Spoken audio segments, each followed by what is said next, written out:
As a quick precursor to this episode, I would love to invite you to attend the autumn edition of my in-person event, Dare Greatly in the Coaching Arena, which will be held on Friday the 8th of November in Barnes, southwest London. It's a 5-minute walk from Barnes Station, and there's also a free car parking place on site. So it's the best of both worlds. We will be preparing and planning for your best ever 2025, and you will leave with that vision and strategy for your next 12 months with a newfound sense of connection and focus. We will be harvesting your present and planting the seeds for a profitable and joyful 2025, allowing your business goals to bloom with ease.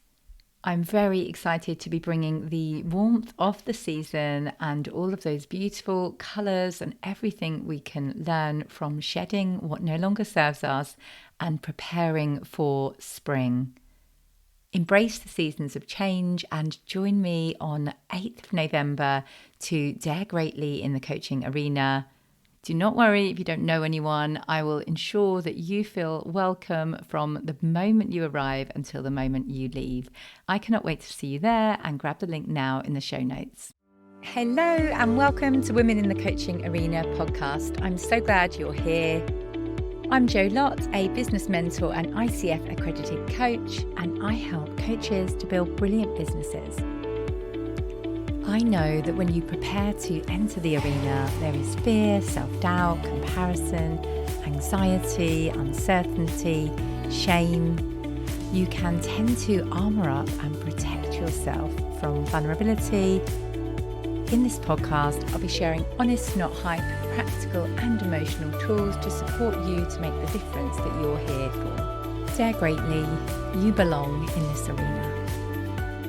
Hello, welcome to the 23rd episode of Women in the Coaching Arena. I'm so glad you are here.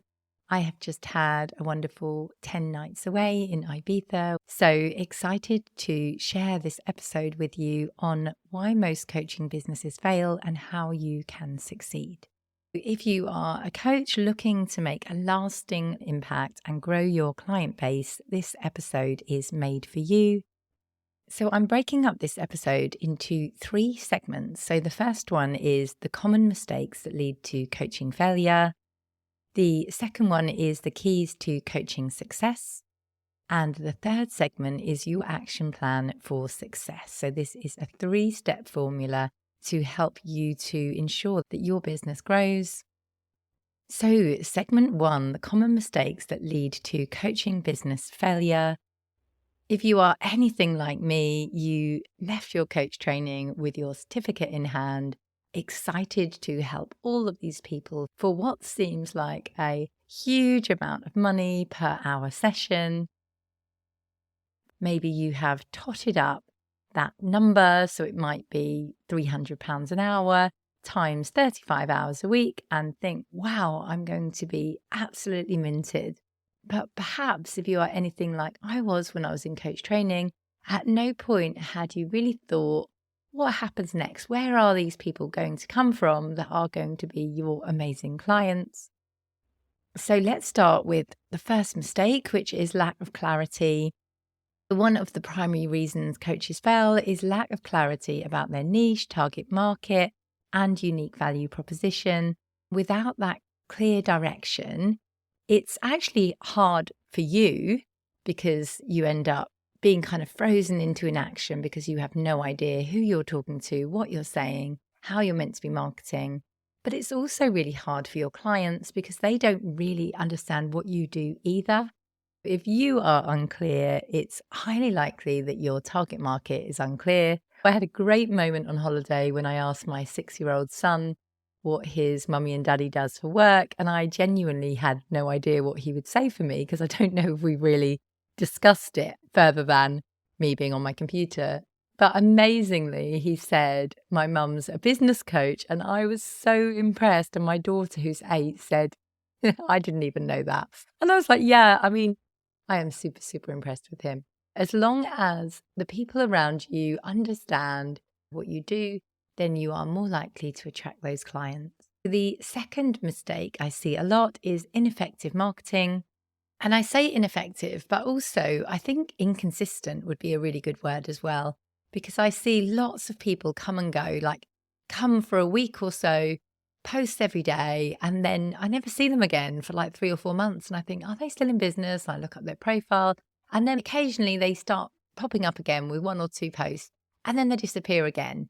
So both ineffective and inconsistent marketing is the next mistake, mainly due to not really understanding their clients' level of awareness and pain points, using the wrong communication channels for their own strengths, or failing to convey your own expertise convincingly. The third mistake, limited business skills. So being a great coach is only one part of the equation. Many coaches lack the essential business skills such as sales, marketing, financial management. And it never ceases to amaze me how many coaches will go on more coach training to feel like they are a better coach versus learning how to actually get clients, which will make you a better coach. So do think about where you are investing your money and what's the long-term gain. Yes, you can be an amazing coach with 10 different certifications, but if you don't know how to get clients, sadly, those certifications are never going to be put into practice. And who better to practice with than real paying clients? The next mistake I see is imposter syndrome and self-doubt taking over. Coaches who constantly doubt their abilities may find it difficult to attract clients or charge really good rates that will enable those clients to get a great result. And the final mistake I'll cover is neglecting continuous learning. So the landscape is changing so quickly. It pays to continuously invest in you and your marketing skills because things can become outdated. And in what is a saturated market now, we need to be amazing at marketing, and we need to have an amazing mindset to be able to show up and do that marketing effectively. It really pays to be surrounded by people who are continuously learning and who are keeping up with the coaching market. So let's move on to segment 2. So now you know the mistakes, let's talk about the keys to coaching success. We have identified the pitfalls, and let's now explore the actionable strategies that can help you to succeed as a coach. So firstly, surprise, surprise, we are going to define your niche and ideal client. So start by honing in on that specific niche and identifying your ideal client. The more you understand their needs, their challenges and aspirations, the better you will be able to market to them and serve them. And on this point, I notice many of my clients really resist the market research. They say, I know the challenges, like I was my ideal client, and that's fine.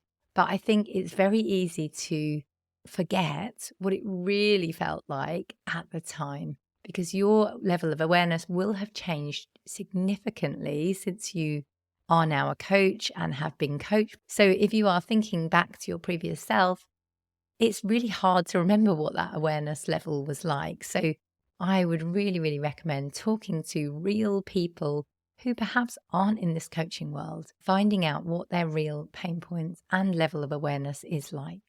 The second key to success is crafting a compelling brand. The more you can lean into why you are brilliant, the more you'll stand out. A really great way of seeing what your brand is like right now is Googling your name. So are you, for example, on page 1 of Google? Do you see a professional website up there? Do you see a really strong social media presence? Do you see any blog posts or podcasts? This is a really quick and easy test to see how your profile is performing for you. So now we have a great brand and profiles out there. Let's master your marketing. So create a comprehensive marketing plan that aligns with your niche and target audience. You'll want to consider your strengths and what you're brilliant at. Like, for example, if you listened to last week's episode, Kate, my client, had always loved video. She wanted to be like Davina McCall, and video was the perfect way of her doing this and bringing in comedy like Davina McCall does too.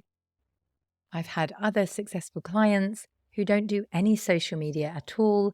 They do in-person networking. They are part of a BNI And she did super, super well. And on finishing my program, she was on track for her 100K year target. And that was all without social media. So it's all up to you how you choose to market and choosing something that you actually want to do and enjoy doing, because otherwise you will be, like I talked about at the beginning, up and down. So sometimes doing it and sometimes not. We need to find the thing that you absolutely love. Like for me, I have discovered I love this podcast. I could sneak off all day and create more and more episodes because it's something that brings me huge joy.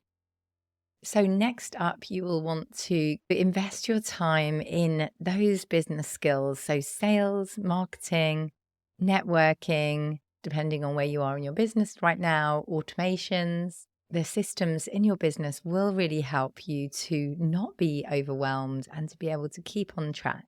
Next up, we are going to combat imposter syndrome. I do have a separate episode on imposter syndrome, which is episode 6, 4 steps to tackling imposter syndrome. So do tune into that one after this if you would like to, because gaining that self-confidence, continuously acknowledging your achievements and wins and strengths makes a massive difference in your business, and being surrounded by supportive people who believe in you. Loads of my clients say that one of my greatest strengths is building their belief, because I will continuously remind them why they are brilliant, which gives them the boost to go and do the thing. So I think it's super, super underrated how much it matters to have someone in your corner cheering you on, which will stop you being the coach who shows up one week and then disappears for 3 months and then shows up again and then disappears. Because if you can be consistent, then you will be far more likely to be successful. And lastly, in this segment, embrace lifelong learning. So stay ahead of the curve, be on the edge, continuously update your skills and knowledge, surround yourself with people doing amazing things. Like I'm always part of a mastermind or another group program. I am always being coached. I will always surround myself with people who are inspiring and who have done amazing things, to really hear how they think, because that is the key. Something I'm working on is coming away from trading time for money. So if you can see that other people are valuing their expertise in things like online courses versus thinking that they have to work really hard to earn money, then you can be inspired to do the same. Let's move on to segment 3, our last segment, which is your action plan for success. So as we finish today's episode, I want you to leave with a tangible action plan and set you on that good path to coaching business success. First, let's self-assess, reflect on your coaching journey and identify those areas you may be falling short. Have you got a clear niche? Have you got a clear marketing strategy? Have you got the business skills to support you? Next up, niche refinement. Define your ideal client with precision. If you haven't had any market research calls with those people, do that now. Get super clear on what you can offer, but most importantly, what they want in their own words. Now let's build your brand. So create or refine your personal brand. If you haven't got a website yet, there are tons of options out there, but a really quick and easy one I found was GoDaddy Websites and Marketing. It was under £200 and no code required. Type in your text, loads of templates. It's really not that hard, especially when you know your business foundations. So I wouldn't rush off and do this until you clearly know who you are selling to and what you are selling. Then you'll want to make sure that you have social media or other profiles that you want set up and is consistent across the internet. So if we search for your name, the same thing comes up across all different platforms. Now we have that set up. Let's move on to your marketing blueprint. So what is your comprehensive marketing plan? And you might want to think about both online and offline approaches. The more touch points you have with your audience, the more that they will trust you. So for example, it's not always good enough to just be on LinkedIn, for example. I am on LinkedIn. I get most of my clients from LinkedIn, but how I get them up the staircase, as I like to picture it, is I invite them to a webinar, I invite them to my email list, I invite them to listen to my podcast. So they have other ways of getting to know me as well, because social media on its own isn't an effective strategy. Next up, skill development. So are you investing in your continuous learning? Identify at least one skill that you can enhance in the next month and commit to mastering it. Finally, get a confidence boost. Combat imposter syndrome by listening to episode 6 of this podcast. Take that time to acknowledge your wins. I hear so many people saying, it's not going fast enough, I'm not earning enough money, and focusing continuously on those things without really stopping to think, okay, what has gone well? You've gained clients in the last month. You've built a website. You've got a clear niche. You've got your lead magnet set up. If you refuse to see those wins, you will not be able to succeed in business.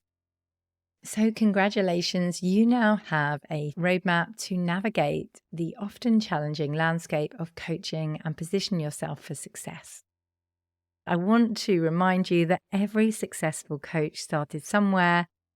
If you have determination, focus, and the right strategies, you can stand out and make a meaningful impact in the lives of your clients.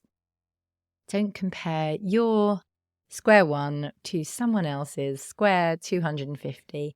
These people that you are probably looking at have been going a lot longer than you and maybe in a completely different position. So beware of that comparisonitis and do not let it affect you. Focus on what you're doing well, continuously reflect on what went well, what your wins, and you will succeed. Thank you for joining me on today's episode. I hope you found this episode valuable. Please share it with your fellow coaches who might benefit. And until next time, trust yourself, believe in yourself, and be the wise gardener who keeps on watering the seed. Thank you so much for listening to this episode of Women in the Coaching Arena. I have a mass of free resources on my website, joannalottcoaching.com. That's Joanna with an A and Lott with 2 T's, joannalottcoaching.com. And I'll also put links in the show notes below. Let me know if you found this episode useful, share it with a friend and leave me a review, and I will personally thank you for that. Remember to trust yourself, believe in yourself, and be the wise gardener who keeps on watering the seed. Get into the arena, dare greatly,